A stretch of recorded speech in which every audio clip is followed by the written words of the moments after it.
આ છે દ્વારકામાં આવેલ અતિ પૌરાણિક જગ્યા ભીમરાણા મોગલધામ, એટલે કે માં મોગલનું જન્મસ્થાન. આજથી આશરે 1300-1400 વર્ષ પહેલા ભીમરાણા ગામમાં આસો સુદ 13ના દિવસે મોગલ માનો જન્મ થયો હતો. મોગલ માએ સાક્ષાત મહાકાળીનો અવતાર હતા.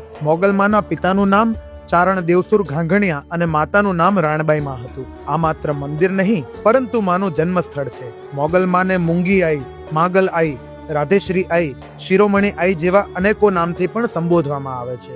માં મોગલ ધીંગો ધણી અને માં મોગલ માને બાપ, સૌ તાજા સાજા સુખી એ માં મોગલનો પ્રતાપ. માતાજીના દર્શન કરતા જ શરીરમાં એક કંપન મહેસૂસ થાય છે, જાણે ઉર્જાની એક લહેર શરીરમાંથી પસાર થઈ હોય. મોગલમાં માત્ર ચારણ કે ગઢવી કુળના જ નહીં પરંતુ 18 વર્ણના આઈ છે. માના દ્વારે અનેકો ભક્તો આવે છે અને કહેવાય છે કે સાચી શ્રદ્ધાથી માગેલી ઈચ્છા એ મોગલમાં અવશ્ય પૂરી કરે છે. જો તમે પણ દ્વારકા દર્શન કરવા જાઓ તો ભીમરાણા મોગલધામના દર્શન કરવાનું ભૂલતા નહીં. જય મા મોગલ.